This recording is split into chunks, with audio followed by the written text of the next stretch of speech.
오늘은 보험료 납입 면제에 대해서 알아보도록 할게요. 납입 면제 뭡니까? 이걸 납면이라고 하죠. 보험료를 내지 않아도 혜택을 볼 수 있는 기능이에요. 즉, 이 납입 면제의 사유가 발생했을 때 이 상품이 납입 면제가 가능한 상품이면 납입 면제, 즉 돈을 내지 않아도 납입을 면제하더라도 내 남은 보장을 볼 수 있는 혜택이에요. 정말 좋습니다, 이거예요. 그런데 이게 과연 합리적일까 안 합리적일까, 아니면 납입 면제에 어떤 숨겨진 기능이 있을까 등등, 오늘 납입 면제에 대해서 알아볼 수 있도록 할게요. 자, 그러면은 이 납입 면제 사유가 뭘까? 이 납입 면제 사유는 어린이 보험과 우리가 보통 말하는 일반 보험과 납입 면제 사유가 틀립니다. 뭐 상품에 따라 다를 수도 있겠죠. 그건 다 일일이 봐야 되지만 어떤 원리인지를 한번 보도록 합시다. 자, 그러면은 이게 가장 일반적인 납입 면제예요. 성인보험 기준이에요. 자, 암보장 개시일 이후 유사암 제외예요. 어린이 보험은 유사암이 되는 곳이 있습니다. 보장 개시일 이후 뇌졸중, 어린이 보험은 이게 뇌혈관 질환으로 되는 것도 많아요. 급성 심근경색은 허혈성 심장 질환으로 진단 확정되거나 상해 50% 이상 후유장애 또는 질병 50% 이상 후유장애 발생 시 차회 이후 보험료를 납입 면제합니다 라고 되어 있어요. 보험료 납입 면제 가능 사항이에요. 근데 여기 보시면 빨간색으로 가족 일상 배상 책임 보험과 간병인 지원 질병 입원 일당, 아니면은 갱신형 간병인 지원 일반 상해 일당 같은 경우는 납입 면제에서 제외된다고 되어 있습니다. 요것들은 갱신형이죠. 근데 요렇게 좋은 것들은 어쨌든 납면이 안 되고 각 상품마다 납면이 안 되는 예종들이 있을 수가 있어요. 그러니까 이걸 잘 찾아봐야 됩니다. 어쨌든 가장 일반적으로 암, 뇌졸중, 급성심근경색, 상해 50%, 질병 50% 이상 후유장애 발생 시에 납입 면제가 됩니다. 근데 이 납입 면제가 두 가지 종류가 있습니다. 어떤 두 가지 종류가 있느냐 한번 보시면 알겠지만 이겁니다. 자, 납입 면제.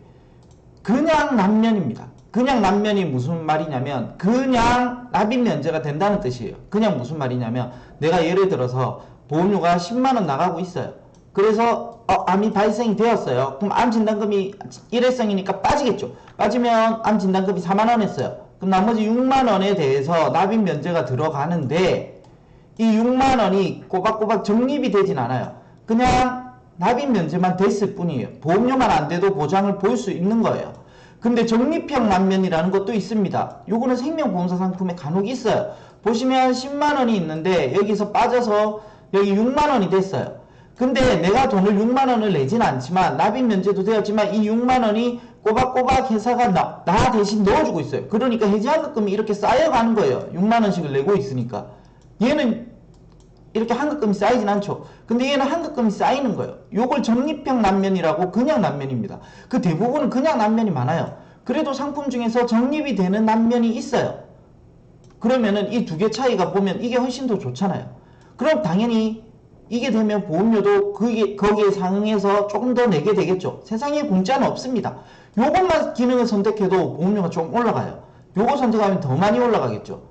아예 납입 면제 기능 자체가 없으면은 보험료가 납입 면제가 있는 상품보다 더 저렴해요. 딱 단순히 똑같은 보험료로 비교해 놓고 본다면 그래요. 자, 그러면은 우리가 일반적인 예시를 한번 보도록 하겠습니다. 이 납입 면제가 엄청 목숨을 걸 만큼 중요한가? 이런 분들이 있어요, 고객 중에서. 저는 납입 면제 없는 상품은 절대로 안 할 거예요. 무조건 납입 면제가 있어야 돼요. 필수예요. 이렇게 말하시는 분들이 있어요. 그러면은 그분들한테 이 대목을 한번 보여주면 어떤 상품을 가입했을 때는 납입 면제가 중요하고 어떤 상품을 가입했을 때는 납입 면제가 그렇게 중요하지 않을 수도 있다는 거예요. 즉 무슨 말이냐, 이렇게 내가 네 가지를 가입을 했어요. 뭐 어떻게든 뭐 이것만 할 수도 있겠죠. 그 어쨌든 이렇게 될 수도 있단 말이에요. 그래서 암 진단금 5천만원, 유사암 진단금 1,000만원, 상해수술비 100만원, 중대한 특정 상해수술 1,000만원을 넣었는데 암 진단금 보험료가 5만원이에요. 그리고 유사암은 2,500원, 상해는 3,000원, 중대한 특정은 1,000원이에요. 자, 그런데 여기서 내가 만약에 암이 걸렸어요. 암이 걸려서 진단금은 일회성이니까 얘가 빠지겠죠. 그죠? 얘가 빠졌어. 그러면은 나머지 금액을 한번 더 해볼게요. 6,500원입니다. 이 6,500원을 납면을 받는 게 중요할까요? 금액적으로 봤을 때 뭐 6,500원이 뭐 어쨌든 커피 한 잔 값 이상은 되지만 그래도 이거 납입 면제라는 상품에 목숨을 걸 만큼 이게 중요한가? 라는 생각이 들죠. 왜냐면 반대로 납입 면제되는 똑같은 상품이 있어요. 근데 얘는 보험료가 암 진단금이 6만 원이었단 말이에요. 만 원이 더 비쌌어. 근데 납입 면제는 됐어, 만약에. 그럼 이게 납입 면제에 목숨 걸어야 될까요? 아니라는 거죠. 우리가 수학적으로 계산해 보면 아닐 수 있다는 거예요. 즉 그러니까 보험료가 아주 저렴해서 이 큰 진단금이 빠지게 되면 납입 면제의 나머지 금액을 봤을 때 남면이 꼭 필요한지 안 한지를 생각을 해서 납입 면제를 내가 받아야 되겠다, 안 받아야 되겠다라는 판단이 쓰는 거예요. 자, 그러면은 여기서 만약에 뇌졸중이 걸렸어. 그러면 요거 통째로 납입 면제가 된 거예요. 내가 뇌졸중은 없었지만 그럴 수도 있기 때문에 납입 면제가 중요할 수도 있겠다라는 측면도 들지만 아무튼 요게 빠진다고 만약에 생각을 했을 때는 그렇게 안 중요할 수도 있다라는 거예요. 즉 그러니까 이건 내가 보험료 대비해서 납입 면제 기능이 있었을 때 가장 합리적일까 안 합리적일까를 생각하면 돼요. 얘가 빠진다라는 생각을 해보세요. 그래서 그런 것들을 납입 면제 굳이 그렇게까지 목숨을 걸면서 훨씬 더 납입 면제가 없지만 좋은 조건의 상품을 포기할 만큼의 가치가 있는지를 생각을 해 보셔야 될 문제라는 거예요.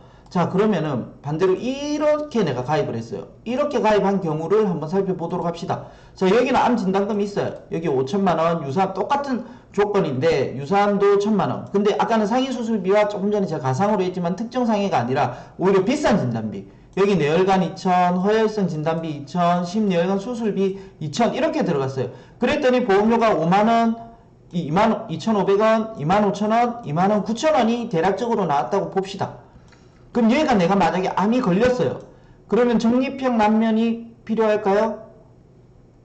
적립형 난면이 아니더라도 그냥 난면만 되더라도 엄청 좋은 거죠. 이것들은 사실은 내가 적립형 난면은 굳이 필요 없죠. 왜냐면 여기서 해지하면 요 남은 것들이 사라지니까 굳이 돈을 안 내더라도 내가 혜택을 볼 수 있잖아요. 그러니까 적립형 난면은 필요가 없을 거예요.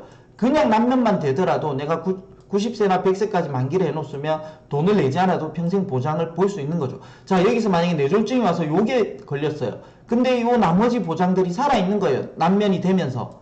그럼 금액만 따져봐도 대충 한 18만원 돈 이상이잖아요. 8만원 돈의 이상의 가치가 나오는 거 내지 않아도 효과를 볼 수가 있는 거죠. 이게 걸리더라도 5만원 이상은 되니까. 이렇게 가입을 한다면은 난면이 상당히 좋을 수가 있다는 거예요. 그러니까 내가 가입하는 담보에 어떤 담보가 들어가 있고 거기에 대해서 납입 면제를 받았을 때 혜택 그리고 납입 면제를 받지 않았을 때 혜택을 합리적으로 생각을 해서 납입 면제에 목숨을 걸어야 되겠다 안 걸어야 되겠다라고 생각을 할 수가 있는 거예요. 근데 여러분들이 모르는 사실이 있습니다. 뭐 다 아시는 분 아실 수도 있지만 정말로 납입 면제에 목숨을 걸어야 되는 상품이 있어요. 이런 겁니다. 이런 분들이 간혹 있습니다. 상속세 목적으로 가입하시는 분들. 이런 분들은 그냥 납입 면제도 안 돼. 너무 시시해. 적립형 납입 면제 상품을 찾으셔야 되는 분들입니다. 어떤 분들? 사망보험금, 종신보험이죠. 10억을 넣으면서 한 달에 보험료가 700만원 정도 나가는 분들. 이런 상품을 가입하시는 분이 있습니다.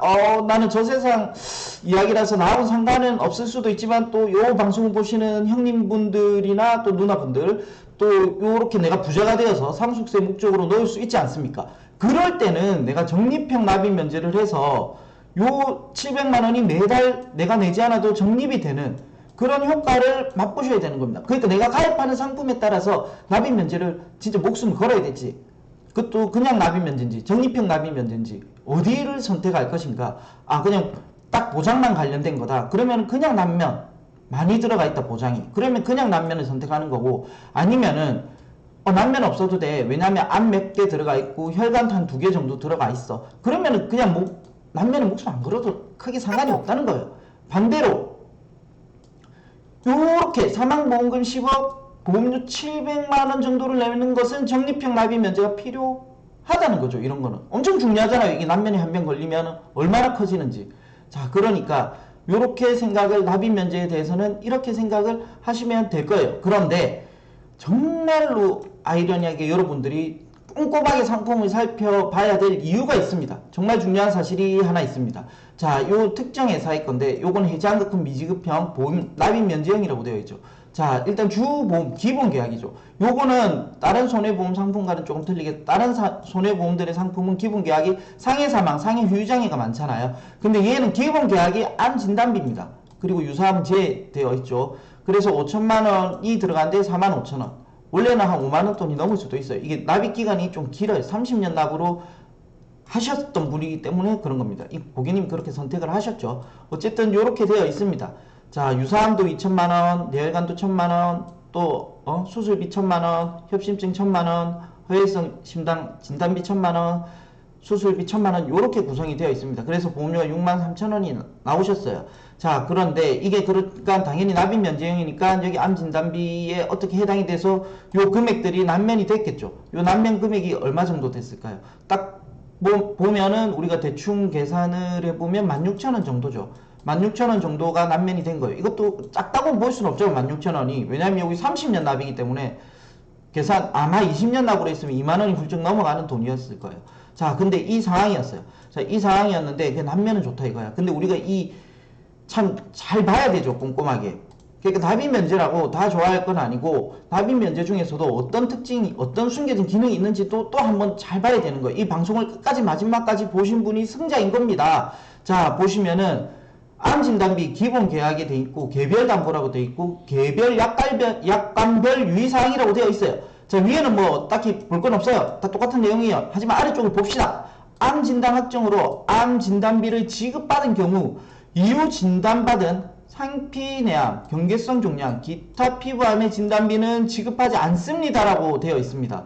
즉 나는 남면이 되면 다 보상이 될 줄 알았는데 상피내암, 경계성 종양, 기타 피부암은 빠진 거예요. 여기서 남면 중에서도 이건 보상이 안 돼요. 즉 다시 한 번만 더 가져와 볼게요. 여기 보시면은 요 유사암 진단비 있잖아요. 여기 유사암 진단비에서 제자리암, 기타 피부암, 경계성 종양, 갑상선암까지 들어가 있죠. 요 갑상선암만 2천만 원이 해당이 되는 거고 남면을 받아버리면 요 세 가지가 사라진다는 뜻이에요. 대부분 다 된다고 생각하잖아요. 남면이 되면. 그런데 여기 개별 약관을 통해서 여기 보시면은 이 암 진단비를 지급받은 경우에는 이후 진단받은 상피내암, 경계성 종양, 기타 피부암은 진단비를 지급하지 않는다고 되어 있어요. 이렇게 보험은 작은 글 하나가 아주 섬세하게 읽어야 될 이유가 있는 겁니다. 즉 남면을 받았지만 갑상선암만 된다는 거예요. 이게 안 된다는 사실을 설계사분들도 잘 몰라요. 그리고 고객분들도 잘 모르죠. 그래서 이걸 아주 남면까지는 우리가 잘 이해했는데 납입 면제가 되고 나서 다른 어떤 또 특징이 있는지도 그 각 상품별로 꼼꼼히 살펴봐야 될 이유가 여기 있는 겁니다. 자, 그러면은 오늘 최종 정리를 해드리면 납입 면제를 꼭 넣어야 될지 안 넣어야 될지 어떤 상품에 따라서 생각을 조금 유연하게 틀리게 할 수도 있다라는 것이 핵심 포인트고요. 그리고 납입 면제 이후에 혹시나 내용이 어느 정도 달라지는 부분은 있는지 없는지 꼼꼼하게 확인을 해야 되는 것이 오늘 내용의 주제입니다. 자, 그래서 나중에 내가 납입 면제를 받으시는 일이 혹시나 생기면은 그래도 몰랐던 사실을 알게 돼서 나 이거 피해를 봤는데 라는 생각이 없으시길 바라겠습니다. 이상입니다.